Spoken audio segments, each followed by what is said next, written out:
নমস্কার বন্ধুরা, welcome to my channel the creative Sumita. Marvellous আন্দামানের আজ ডে 4। আমার চোখে আন্দামানের সবচেয়ে সুন্দর জায়গা হলো এই নীল।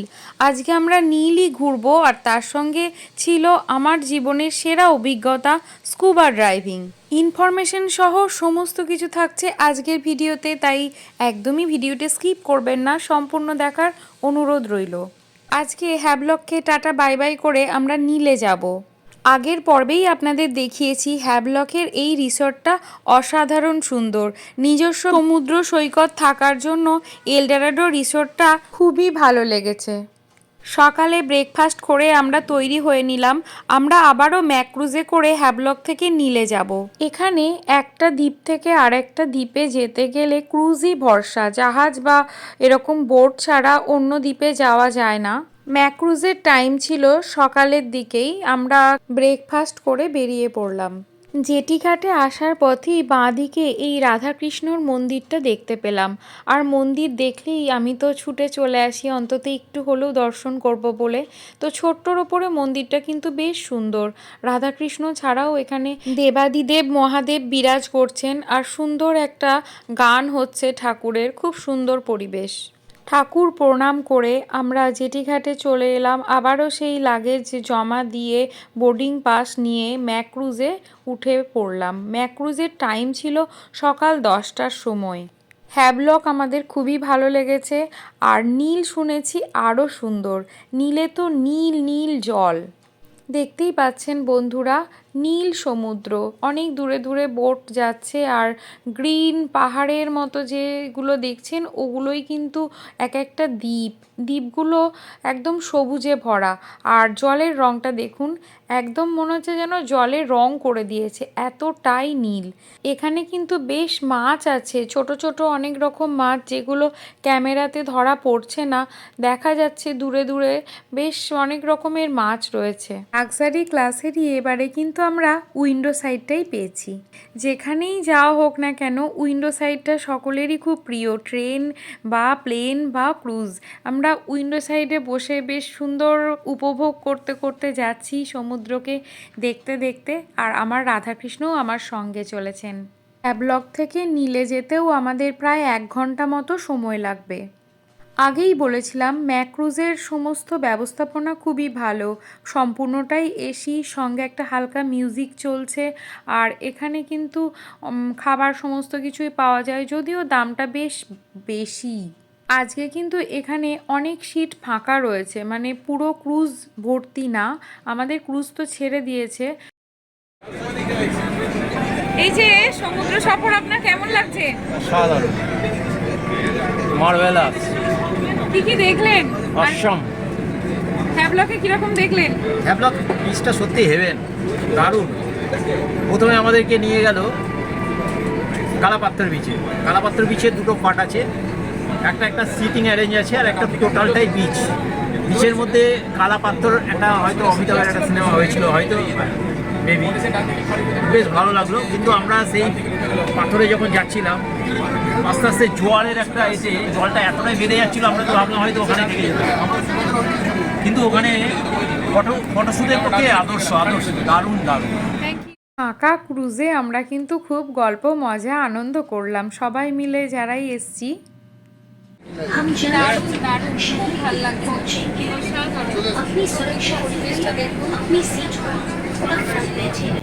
সূর্যের আলোতে রিফ্লেক্ট করছে, না হলে এত সুন্দর নীল জল ভাবাই যাচ্ছে না। কি ভালো যে লাগছে, কি বলবো।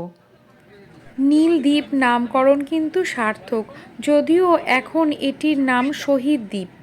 ভারতের স্বাধীনতা সংগ্রামীদের প্রতি শ্রদ্ধা জানানোর জন্য প্রধানমন্ত্রী নরেন্দ্র মোদী 2018 সালে এই দ্বীপের নাম পরিবর্তন করে শহীদ দ্বীপ রেখেছেন। নীল দ্বীপের ইতিহাস ব্রিটিশ ঔপনিবেশিকতা থেকে শুরু করে জাপানি দখলদারিত্ব হয়ে বর্তমানে একটি সুন্দর, শান্ত ও পর্যটক নির্ভর দ্বীপে রূপ নিয়েছে। এত সুন্দর নীল জল, আমরা সব গল্প করছি যেন মনে হচ্ছে রং ঢেলে দিয়েছে। এরকম নীল না হলে সম্ভব? এতটা নীল। আমরা ম্যাক্রুজ থেকে নেমে পড়লাম লাগেজ নিয়ে, কিছু ফটোশ্যুট করে আবারও আমরা চলে যাব আমাদের আজকে নীলের গন্তব্যস্থল, যেখানে হোটেলে উঠব সেটার নাম হচ্ছে হোটেল অমূল্য। এখানে একটু পরিবেশটা দেখুন, কি সুন্দর জায়গাটা। দূরে একটা নীলের কালার, সামনে জলের একটা নীল, আর তারও দূরে রয়েছে এই গ্রিন একটা ভিউ। সুন্দর, মানে এটা ঠিক বলে বোঝানো যাবে না। যেহেতু আমরা হ্যাভলকের কিছু কিছু জায়গায় একটু বৃষ্টি পেয়েছি, তাই এই কালারটা এত সুন্দরভাবে দেখতে পাইনি। আজকে সুন্দর রোদ উঠেছে, চারিদিকে পরিবেশ একদম ঝলমল করছে, তাই জন্য সমুদ্রের নীলের রঙটাও এত সুন্দর ফুটেছে। এই জলে কিন্তু মাছও দেখা যাচ্ছে। নীল অসাধারণ, আপনারা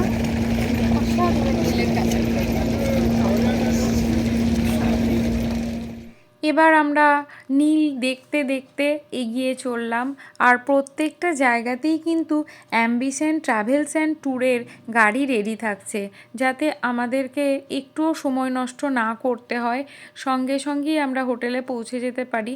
তাই গাড়ি এসে ওয়েট করছে। আমরা এখান থেকে চলে এলাম আজকে হোটেল অমূল্যতে। খুব সুন্দর পরিবেশেই আজকের হোটেলটা, একদম রাস্তার ধারেই। আমাদের বলা হলো যারা যারা স্কুবা করবে তারা যেন তাড়াতাড়ি রেডি হয়ে নেয়, তাহলেই আমরা গিয়ে আজকে স্কুবা করতে পারবো। সমুদ্র অ্যাক্টিভিটির মধ্যে স্কুবা ড্রাইভিং তো ভীষণ প্রিয়, কিন্তু নীলেই আমাদের স্কুবা করার ইচ্ছা ছিল। আমরা হোটেলের রিসেপশনে এসে বসলাম। যারা যারা স্কুবা ড্রাইভিং করবে বা অন্যান্য অ্যাক্টিভিটি করবে তাদেরকে ভালোভাবে বুঝিয়ে দেওয়া হচ্ছিল।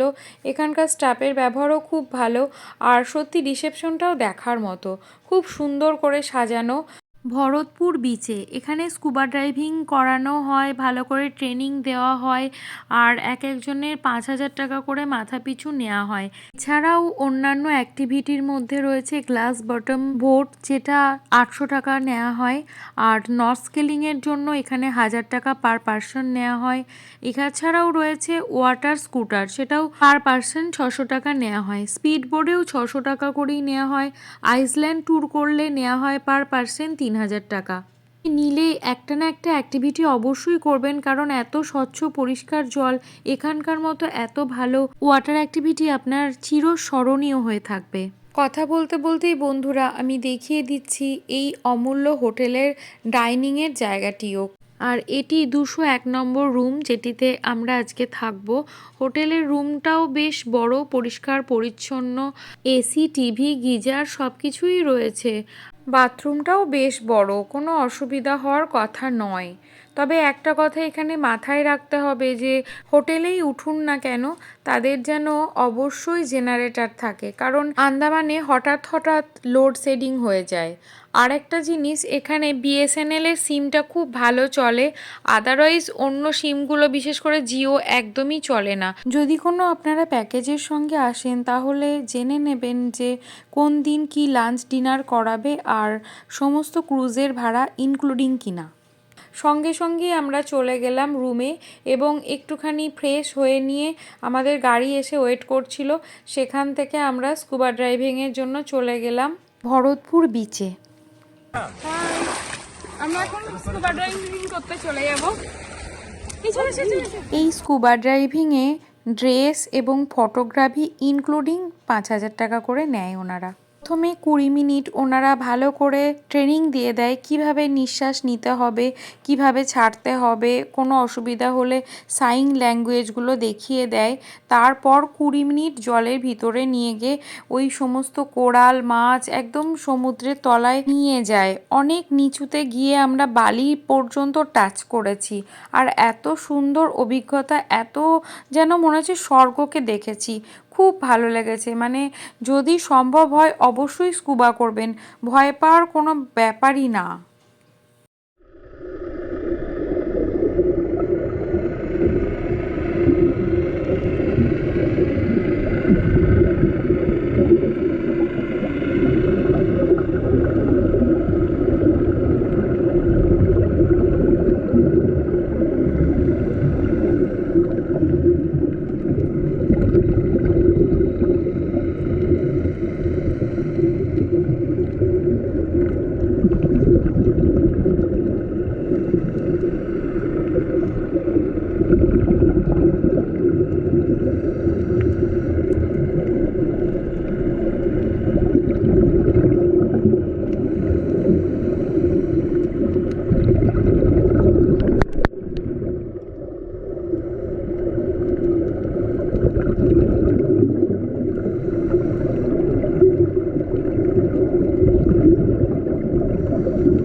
কত রকমের যে কোরাল আছে, বোল্ডার কোরাল থেকে শুরু করে ফিঙ্গার কোরাল, এরকম জ্যান্ত জিনিস আমরা দেখে সত্যি মানে অভাবনীয় ভালো লাগলো।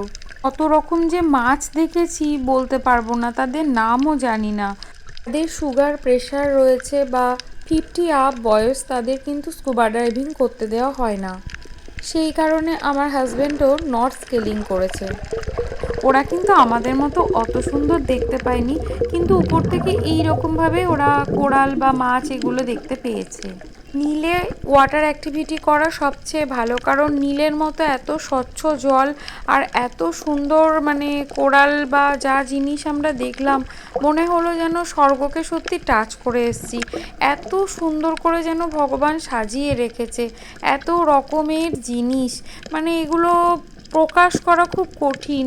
তাই যার যেরকম সামর্থ্য বা সম্ভব, যে যেটুকুনি পারবেন অবশ্যই সমুদ্র অ্যাক্টিভিটি করবেন, কারণ এটা স্মৃতিতে থেকে যাবে। গ্লাস বোর্ডে করেও যারা নিয়ে যায় তারা এরকমই দেখতে পায়। বয়স্ক মানুষজন যারা স্কুবা বা নর্থ স্কেলিং করতে পারবেন না, তাদের জন্য গ্লাস বোর্ড রয়েছে, একদম নিচটা এইভাবেই দেখতে পাবেন তারাও। কোরাল বা জেলিফিশ, অন্যান্য মাছ, সেগুলোও এখানে দেখা যায়। হ্যাভলকে এবং পোর্ট ব্লেয়ারেও অনেক রকম সমুদ্র অ্যাক্টিভিটি হয়, যেখানকার কিন্তু দামটা অনেকটা কম। নীলের কিন্তু স্কুবা ড্রাইভিংয়ের খরচ বেশি, কিন্তু এক কথায় অনবদ্য। স্কুবা করে আমরা হোটেলে ফিরে গেলাম, সেখানে অল্প লাঞ্চ করলাম, তারপর আমরা আবার লক্ষণপুর বিচের জন্য রওনা দিলাম। আমাদের যেতে যেতে প্রায় 4টে বেজে গেছিলো। লক্ষণপুর সমুদ্র সৈকতে সূর্য অস্তও কিন্তু দেখার মতো। মানে কিন্তু লক্ষণপুর বিচ দুটো রয়েছে, একটা 1 আর একটা 2। গাড়ি যেখানে আমাদের নামিয়ে দিল সেখান থেকে বেশ কিছুটা হেঁটে গেলে তবেই সমুদ্র সৈকত পাওয়া যায়। যাওয়ার পথের এই রাস্তার ভিউটা দেখুন, সবুজ গাছপালার মধ্যে দিয়ে যাচ্ছে, যেন মনে হচ্ছে একটা আলাদা পরিবেশ। আর গাছগুলো বিরাট বিরাট, এক একটা গাছ অন্তত 8 থেকে 9 তলা পর্যন্ত হাইটের হবে। 1 নম্বর লক্ষণপুর বিচ এটি, আর জঙ্গলে ঘেরা, এত সুন্দর একটা ভিউ, ভালো লাগার মতনই। আর এখানকার বালির রঙও কিন্তু একদম গোল্ডেন। অনেক পুরানো এই গাছগুলোই কিন্তু এখানকার মাটিকে আঁকড়ে ধরেছে। এই দ্বীপগুলোকে এই গাছেরাই কিন্তু বাঁচিয়ে রেখেছে, রক্ষা করছে। এই বড় গাছগুলো কাটা একদমই নিষিদ্ধ। আজকে আকাশ পরিষ্কার, তাই খুব ভালোভাবেই আমরা সানসেট দেখতে পাবো। দেখুন এখন কিন্তু ভাটা চলছে, তাই জল অনেকটা দূরে চলে গেছে। আর এই যে পাথরের মতো যে জিনিসগুলো দেখছেন, এগুলো কিন্তু সবটাই মৃত কোরাল। মৃত কোরালের উপর দিয়েই হাঁটতে হবে যদি আপনি সমুদ্রের জলের কাছে যেতে চান।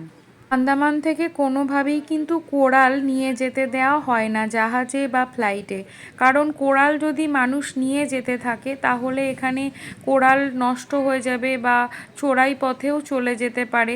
কোরাল ছাড়া এই দ্বীপকে বাঁচানো সম্ভব নয়। সেই জন্য যতই কোরাল পড়ে থাকুক, একটা কোরালও কিন্তু পর্যটকদের নিয়ে যেতে দেওয়া হয় না। আমরা এখন সূর্যাস্ত দেখার জন্য ওয়েট করছি, আর কিছু কিছু ফটোগ্রাফিও করছে, যে যেরকম পারে ছবি তুলছে, কারণ স্মৃতিটুকু আমরা বয়ে নিয়ে যেতে চাই। এখানকার বালিও ভীষণ সফট। মৃত কোরালের ফাঁকে ফাঁকে অনেক রকম সামুদ্রিক প্রাণীও রয়েছে, যাদের মধ্যে দেখতেই পাবেন আপনারা সি কিউকাম্বার, স্টারফিশ, আরও অন্যান্য ছোট ছোট সামুদ্রিক প্রাণী। গাছগুলো দেখে আমি সত্যিই হতভম্ব। কত বছর এই গাছগুলোর বয়স কেউ জানে না, আর এক একটা গাছ কয়েক কয়েক লক্ষ টাকা দাম। এগুলোকে সমুদ্র মহুয়াও বলা হয়। গাছের মধ্যে প্রচুর পাখি আছে, তার মধ্যে টিয়া পাখিও দেখা যাচ্ছে, যদিও আমি এখানে জুম করে সেভাবে দেখাতে পারলাম না।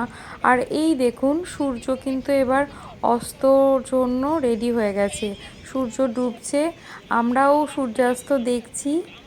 হঠাৎ করেই আমরা লক্ষ্য করলাম যে পাথরের বা মৃত কোরালের নিচে এরকম স্টারফিশ ঘোরাফেরা করছে। এটি হচ্ছে সি কিউকাম্বার। এরা ভীষণ অলস প্রকৃতির হয়। লক্ষণপুর বিচ শান্ত পরিষ্কার সৈকত আর সুন্দর প্রাকৃতিক পরিবেশের জন্য পরিচিত। এখানে প্রাকৃতিক সৌন্দর্য ও জলজ জীবন খুবই গুরুত্বপূর্ণ। সানসেট দেখে ফেরার পথে দেখলাম এরকম জায়গাতে এক রেস্টুরেন্টের মতো ছোট দোকান রয়েছে, যেখানে নানা রকম সামুদ্রিক মাছ খাওয়া যায়। হোটেলে ফিরে রেস্ট করে খুব সুন্দর ডিনার করলাম। নিলে আজকে আমাদের দিনটা খুব ভালো গেছে। আজকের ভিডিওটা যদি আপনাদের ভালো লাগে তবে ভিডিওটিকে লাইক এবং শেয়ার করার অনুরোধ রইল, আর চ্যানেলটিকে অবশ্যই সাবস্ক্রাইব করে দেবেন, আর পাশে থাকা বেল আইকনটি প্রেস করে দেবেন, যাতে নতুন ভিডিওর নোটিফিকেশন আপনাদের কাছে পৌঁছে যায়। পরের পর্বে থাকছে নীল থেকে পোর্ট ব্লেয়ারের বাকি সাইড সিনগুলি, তাই একদম মিস করবেন না। আর আজকের ভিডিওটি সম্পূর্ণ দেখার জন্য অনেক অনেক ধন্যবাদ। সকলে ভালো থাকবেন, সুস্থ থাকবেন।